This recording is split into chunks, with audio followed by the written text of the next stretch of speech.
mën na def sax exceptionnellement un discours à la nation ne Sénégal yi maa leen waxoon ngeen gëm ma maa leen ne Diomaye la tey nag waxoon naa waxeet Ablaye Wade amoon na lu courage taxaw ne waxoon naa waxeet waxeet wala sax waxaat bu bañee waxaat na ko waxaat autrement mais mën nañoo ne kii ñu tànnal yow mi ñu ne baax na yaa ne baaxul ban lañ ciy gëm lii mooy débat de fond bi li yëpp ay bu yaayaa la demul fenn. ok sa candidature 2029 gi sunu kanam ndax jegeñaale mi ñi ci demoon pale ñu ci bëri bi nu jàkkaarloo ak chef de l'État moom Diomaye fàttali nañ ko ne ko ak lu mën a xew Sonko daal mooy sunu candidat 2029 parce que Diomaye laaj nañ ko s'il sera candidat ou pas mais ba tey nangu leen ci tontu yow noo gisee loolu. waaw Sonko sera-t-il candidat en 2029. c'est-à-dire que candidat boo ko waxee te jotagul dootoo nekk candidat xandi ngay nekk xandi daal xam nga xandi. leeralal ma. xandi mooy kii de 50 litres. ok kon 50 litres ngay nekk doo nekk bërigo. ok waaw kon bul ko demandé mu nekk xandi daal bu mu ko nekk. candidat ca ba muy jotee buñ toogee mu des 1 an 18 mois 6 mois foofu la ñu nekk. ni Diomaye tontee yow ànd nga ci. waaw man da wax dëgg yàlla. jeu Diomaye nii wii nii non. non man jeu Diomaye xam nga wax naa ko sax. jeu Diomaye. ok mais dama bëgg a wax Sonko ne ko toi aussi tu Diomaye. je voudrais que Diomaye même lui-même il Diomaye et que nous Diomayons et que vous Diomayez et qu'il Diomaye avec AENT. jusqu'en 2029. voilà loolu mooy yoon wi. on ne peut pas prendre la route de Kaolack et une fois qu'on est en Fatick dire que Kaolack c'est trop loin et on dit on retourne à Dakar parce que c'est plus proche c'est pas vrai. Dakar n'est pas plus proche. ok Dakar est déjà lointain. waxu campagne électorale. jeex na. waxu wote leen jeex na. te dafa mel ni Diomaye dafa dem Casamance ñu yëkkati bale gi jox ko. waaw mu bale booy bale nag mbalit mu mag meeg mu noom yëpp ngay boole bale rek. moom bale na ni mu defee c'est très bien parce que mi ngi appliqué en politique li ñuy wax le complexe d'Oedipe. ok mooy kiraay ba bàyyam ba pare di ko kiraay bàyyam ba pare. am na. parricide la def. waaw kay. ba pare nag dëj ko. dëj bu rëy. saraxal ko. c'est ça mais loolu c'est de bonne mœurs ça fait partie de des choses de la société. ok na Sonko accepte que Diomaye est un parricide mais en politique être un parricide c'est rien du tout. boo demee Abu Dhabi bàyyi ko fa nekk léegi magam la coup d'état boo demee Arabie Saoudite Faysal dafa coup d'état magam bokkal rek bàyyi boo demee Qatar bii waa ji bàyyam la coup d'état te bàyyam la coup d'état woon. mais pour terminer sur ce point est-ce que waroon na demee nii papa. est-ce que Diomaye tey waroon nañu woon séntu lii ci moom fi mu jaar ak Sonko. ah kay mën naa demee nii. parce que mënoon naa demee naa. te nii ak naa rek moo fa nekk. te bu nii amul rek naa fi nekk. beneen ñetteel nekk fi. c'est nous ou naa. demeewul nii kon demee na naa. nañ accepté naa rek mu jàll mu jeex. c'est tout. guddi gi jot na ñemee la nelaw rek. te xam ne xëyee gont diggu guddi amul. surtout. ndax amoon leneen loo ciy dolli pour ëllëgu Sonko politiquement parlant. déedéet ëllëgu Sonko koy régler boppam Sonko moo doxal boppam ba fii mu yegg. man d'accord ma ci woon ndax jombul gisoon naa tolof yi mais booba it kenn déggalu ma ne patt toog waaw léegi nag am na ñu ma commencé déggal ñoom laay waxal d'ailleurs. ñi la déggal loo nar sa diggante ak ñoom. même lu mooy ne leen daal maa ko jënd maa ko jaay yéen a jënd Sonko yéen a koy jaay Sonko a parlé aux Sénégalais qu'il continue de tenir un langage de vérité il n'a qu'à leur dire je suis déçu de Diomaye te pourtant son quotidien montre qu'il est avec Diomaye parce que bu Diomaye dee tukki moom buy tukki yóbbaale jabaru Diomaye ci même avion bi affaire bi foofu la nekk wala yóbbaale wu loon jabar Diomaye bi muy dem Addis Ababa. wóoruma. ok loolu la ñu wax de loolu la ñu wax ci kii de. ci réseaux sociaux yi gisuma ko démentir kon mel na ne am na. defe naa sax ki sant xoon la kii la yóbbaale woon. alors noonu sax dañuy ubbil buntu ñu waxtaane tuuti diplomatie. diggante Sénégal ak Maroc. li xew ñu séentu woon ci xëy na saafara am ci waaye fañ ci toll diggante Sénégal ak Maroc. ak mbiru supporters yi. diggante Sénégal ndax ak waroon naa Maroc àgg fii papa ndax waroon na diggante Sénégal ak Maroc. maa ci gën a mën a wax ku mu mën a doon ndax man la sama yaay cosaanoo Maroc photo ma gën a le soxna Amina. mu ngi nii photo baa ngi nii kii xam nga boobu see xam ne dëkkul Jolof dëkkul Kajoor dëkkul Bawol. Chérif la. Alawit. ok macha allah. kon man sama yaay moo dëkk Maroc sama soxna dëkk Maroc juddoo Faas ma am ay kër Maroc di dem Maroc di ñëw Maroc nekkoon conseil du roi du Maroc. Hassan II. waaw waaw mbind maa ngi fii boobu moo jox la ko nga photo caméra dégg nga. waaw. kon man maa gën a xam Maroc Maroc dafa fekk Sénégal muy jànq mu yegg ci moom jur ak moom ay doom ba doom yi màgg léegi nag Sénégal yegg na ci ménopause mënatu la jur doom jamono jur doom weesu na ci moom maanaam Maroc tey seen PIB Sénégal dafay constituer lu rëy benn pourcentage bu mag boo xam ne bu manqué ci ñoom Maroc dafay paan taxaw te li ko gën a persévérer mooy CBAO banque royale la parce que Wafa bi ñu ciy teg dégg nga Attijari Wafa ñaari banque loon yu fusionné benn ba tudd Attijari mooy banque commerciale benn ba Wafa mooy koo xam ne daf ko jox turu doomam bu tudd Wafa mu doon Attijari Wafa Attijari Wafa boobu moo ñëw jënd CBAO mu nekk Attijari CBAO Attijari wala Attijari CBAO mu ñëwee xaalisu réew mi ba noppi bëri na ci industrie réew mi gis nga actuellement CBAO man am naa fa juróom fukki at mais bi Marocains yi ñëwee léegi dama fermer sama compte parce que nekkatul banque sénégalaise c'est une banque des Marocains au Sénégal c'est une banque raciste et raciale ñi fa nekk di ay cadre di am loolu ñëpp boo defoon tey micro trottoir ñoom dañu lay wax loolu am nañu wax dëgg la loolu nag moo dox bañ ne comme Sénégal li fi amoon njëriñ yëpp maanaam loo tax ñaare aawo du fay parce que bu fayee kenn du ko fay li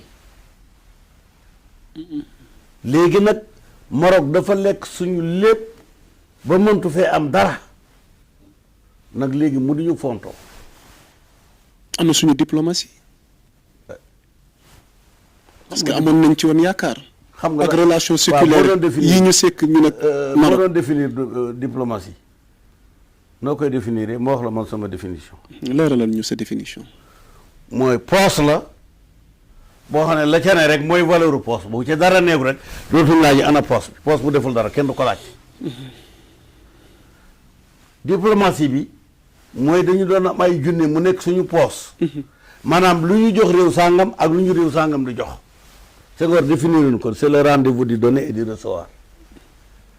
Le Maroc n'a plus rien à nous donner et n'a plus rien à recevoir de nous. Air Sénégal fait un seul vol par jour sur Casa sur les 24 heures.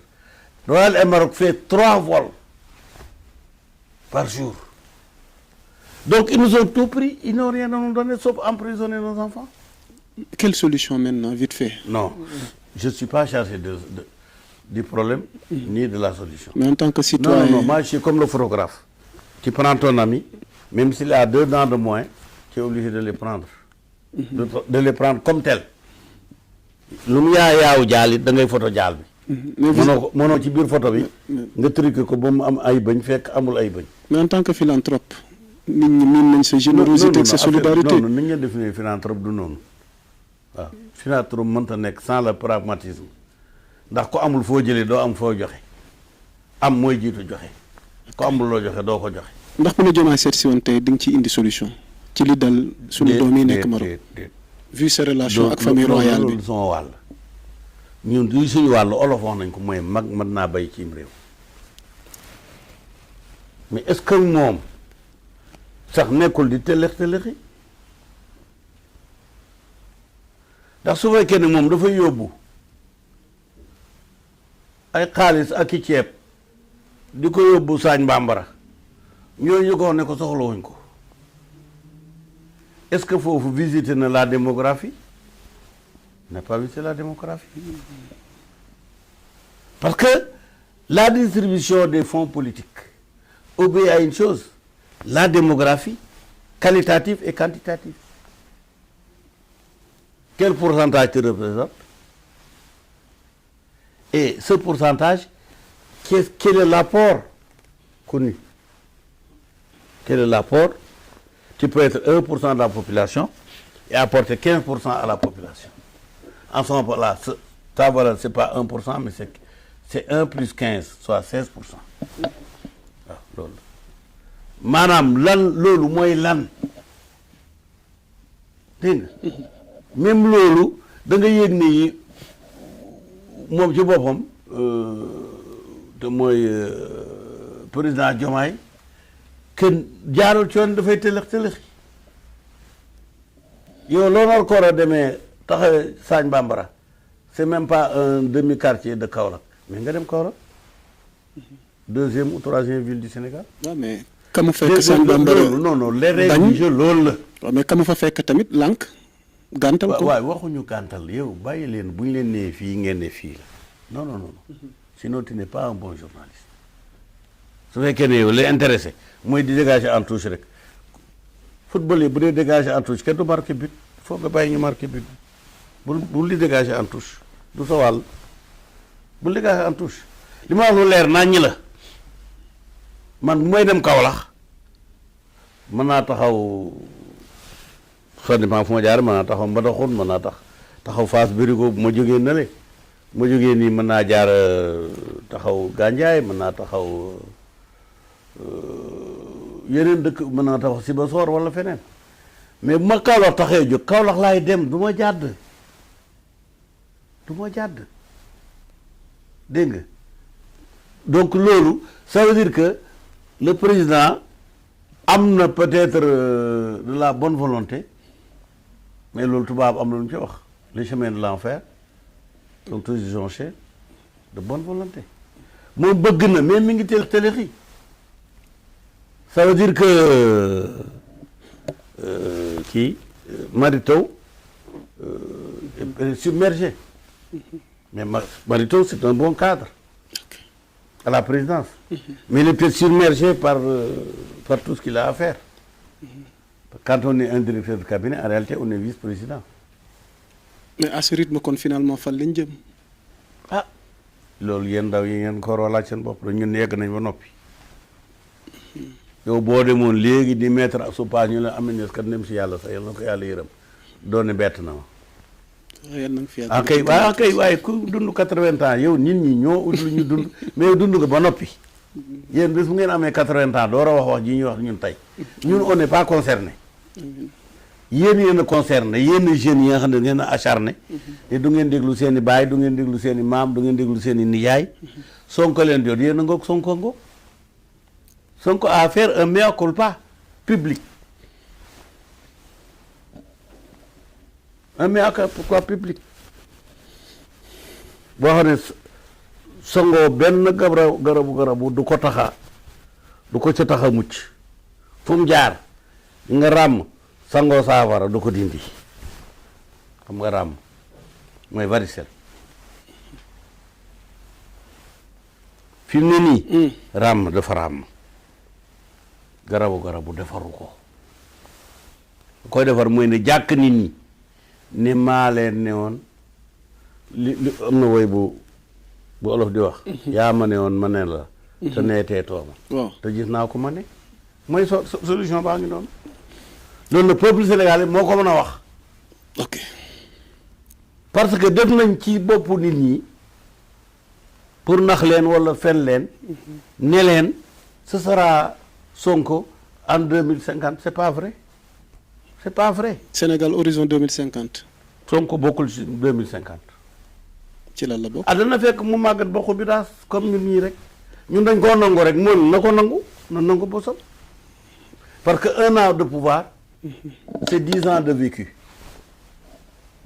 quand tu as 2 ans de pouvoir tu es vieux de 20 ans bala nga fay am 5 ans fekk yow xobi daas nga faut ñu accepter ko léegi quel est le on attend le comme un messie le bon anti-Sonko. On a besoin d'un anti-Sonko pour être. Ok. Parce que Sonko ne s'est pas avéré être une vérité.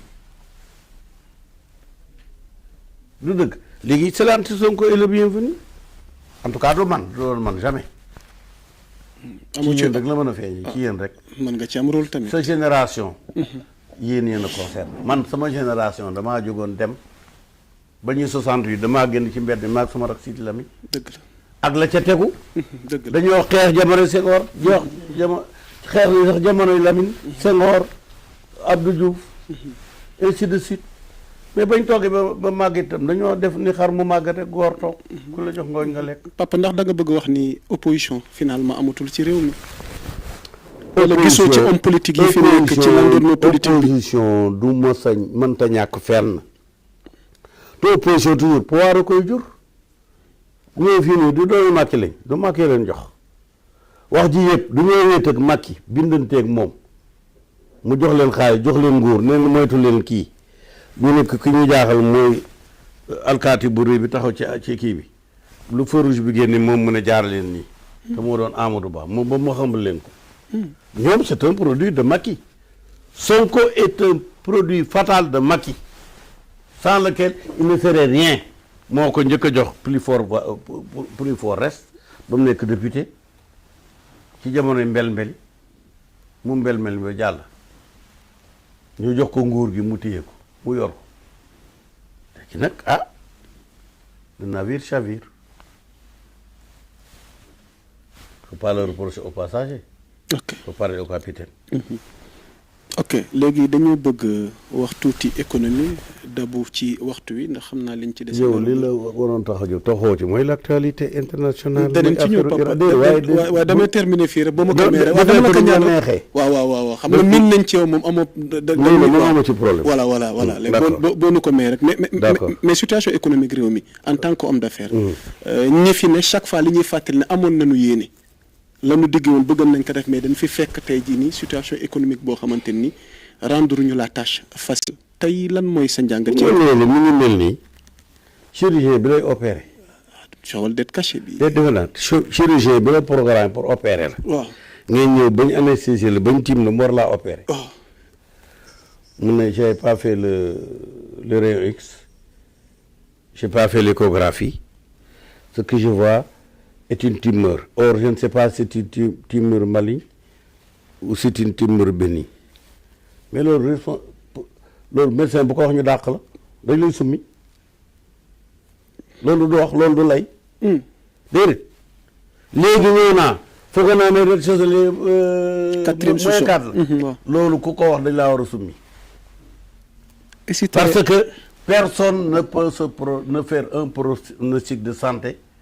s'il n'a commencé par l'investigation dañ la sawloo jël sawma dañ la deret loo jël deret ja dañ la jaxloo jël yax ya dañ la noyyiloo xool sa noyyi fi mu toll door a wax luñ lay faje mais feebar bu ñëwee ma faj ko mu ñëw nga ne yooyu xamoon ne nii la grave loolu nuñ ko du sa wax waaye wala nuñ koy wax ak dof yi Sénégal nag bari na ay dof waaye nag ils sont pas majoritaires de toute façon.